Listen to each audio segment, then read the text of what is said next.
feel you're being victimized or extorted by this prisoner, please contact GTL customer service at 855-466-2832. To accept this call, press 0. To refuse, this call is from a correctional facility and is subject to monitoring and recording.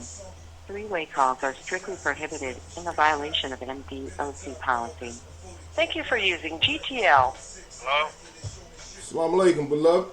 Hey, Lady Salam. How's it going, beloved? I'm great. How you doing, God? I'm good, man. Called to check in, see what was going on with you, brother. Well, you know what's going on. You live right now, so before we begin, the first thing I want to say is free to God. Yes, sir. That's a fact. We want to see all the gods free. Now let them know your name, beloved, and how long you've been incarcerated. Oh, my name Ray Parker. I've been incarcerated for 37 years, beloved. Wow. On wrongful conviction. Gave me a felony murder with no felony. So, that's something I don't understand, how they get away with that stuff, in Detroit. Now, before we get to now, listen, beloved. Before we get to that part, because that's the meat of the subject right there. Yeah. Give the people a brief history of your story and your background, so they can get more familiar with you.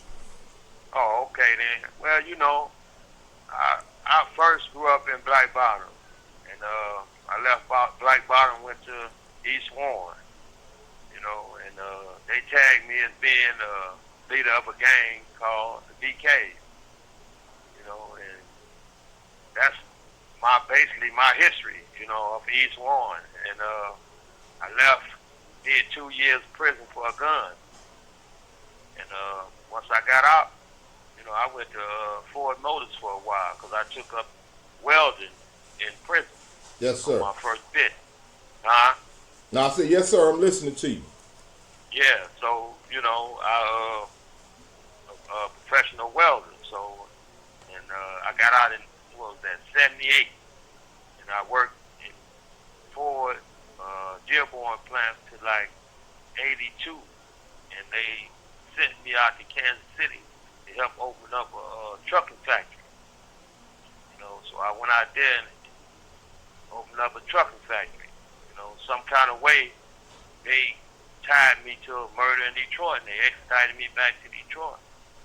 So even as when I was in the Hoko doing a year, they kicked my mama door in then and said I did a murder, and I was already locked up. So they've been trying to get me for ever since I was about 16 years old, so they finally got me for a murder I never committed. And my brother never was caught up in it, but, I wasn't even living in Detroit at the time. And as a result of that, you have you're currently serving a life sentence, right? Yes, sir. A felony murder. With 37 years in. Yes, sir. 37 years in. I've been trying to get help for all them years, but it seemed like, just like my man had gave a lawyer a retainer, a couple years ago. I sent her my transcripts, my affidavits, the guy had did for me and everything, and she kind of like disappeared on me. I don't know what happened with that. And then, if I'm not mistaken, they don't even have your transcripts down at the courthouse, correct? Correct. They say they don't have them, so I'm up in a dilemma right now trying to figure out what's going on. I've been trying to get a lawyer, somebody to help me, with this case, because I got an affidavit. Guys said I wasn't there when it happened.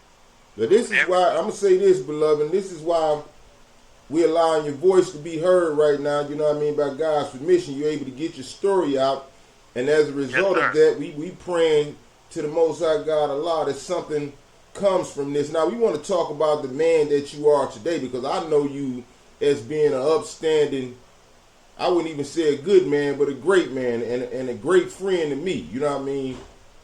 Yes, sir. And I try to be. And most definite, beloved. And I can attest to the work that I've seen you do as far as changing the lives of young men and teaching men how to grow into the thinking and the reality of God and teaching men how to be better men. So I salute you for that. You know what I mean? And that's what the people got to know. You got some of us, or some of our people that's in there who are, as you say, actually innocent. You know what I mean? But even as a result of facing those 37 years, it still hadn't stopped you from being the man that you are, because you still helping, you still teaching, you still affecting change at the end of the day, and that's a blessing, bro. Yes, sir.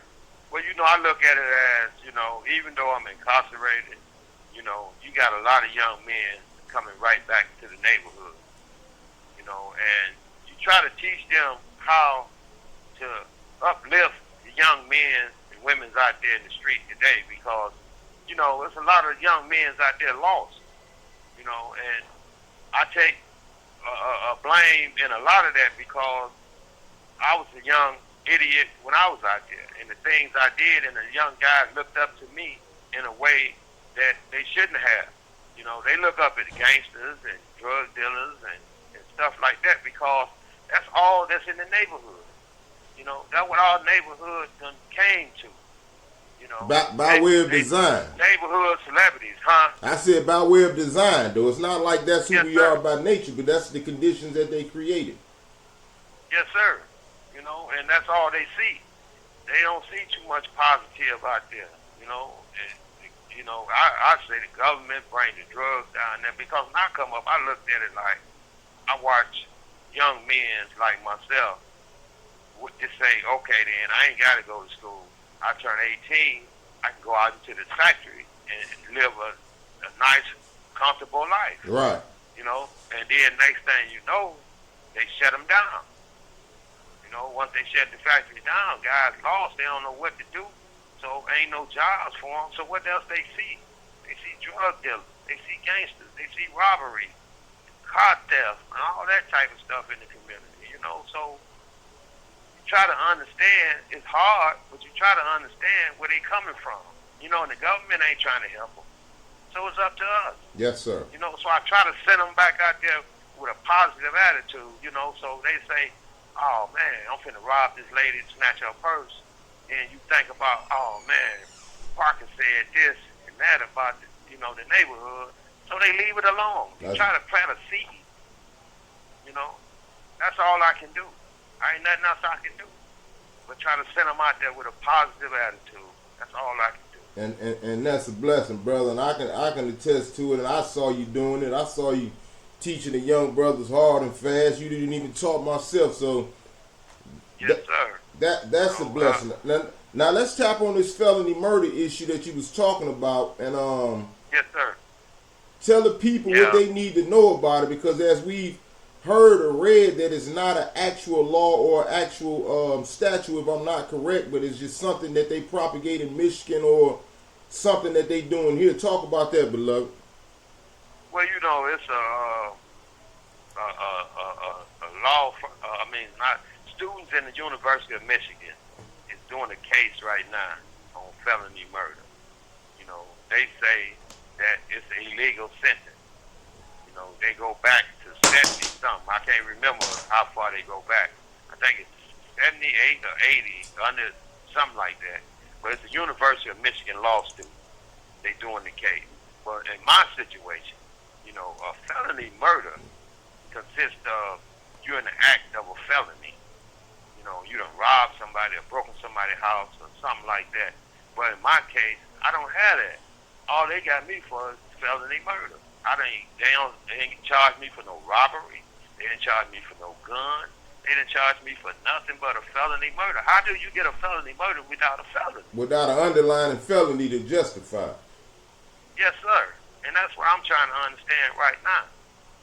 But that's Detroit is doing that today to young men, because y'all young men don't know the law, and then you got lawyers out there won't help brothers.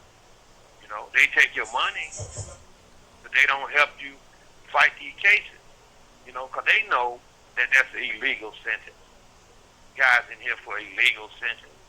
Because ain't no such thing as a felony murder without a felony. Right. I don't understand it.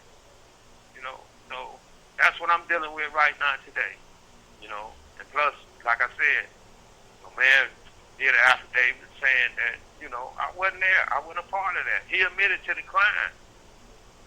You know, and then during my trial, all they had was a guy said I paid him to move some bodies because he got caught up in accessory after the fact, and they gave him a deal because they found this girl coming out the house with some drugs. They dropped her case and his for his testimony. You know, I'm gonna tell you what this sound like to me, if you don't mind me interjecting real quick, beloved. Yes, sir. As you started off by saying that they pegged you as one of the leaders back in the days of the BKs, right? And you know what I mean? Let's just say that we come up in this environment, we come up in these neighborhoods, and as a result of having an undeveloped mind, we may be influenced by certain things, whatever the case may be. But here's the thing about your situation. You escaped that reality because you went off and got you a job that was in the process of building a career and then was sent to a whole nother state. So I think these people could have been mad because you actually was one of the ones who was able to get away from the grips of the environment, right? You was one of the ones who was able to escape the plan that they had, and as a result of that, that's when they could have created or concocted these charges on you, beloved. All the time. And that's how I feel. You know, that's how I feel. Because, you know, when you young, you make mistakes. You make mistakes. Yeah, it was something I helped create. But at the same time, you know, when you create an organization like that and you don't have rules and laws and bylaws and stuff like that in your organization, it seemed to run out of control. It take a life of its own. You know, a person want to be a part of something because they seek strength there. Right. You know, and you can't control the whole narrative because you don't know how, as a child, as a young man.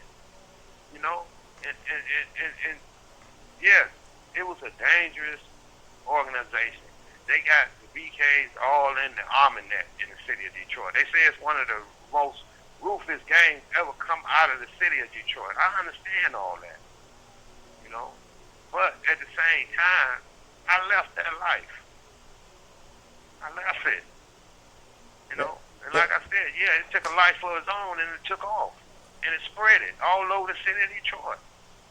And, and it's almost like how they doing our brother Larry Hoover as a result of being a founding member of the GDs and now punishing him for just being a leader at a particular point in his life, but you can't help that. Some people are natural born leaders, you know what I mean? But once you make a change and make a transition, you shouldn't be held accountable for anybody else's actions at the end of the day.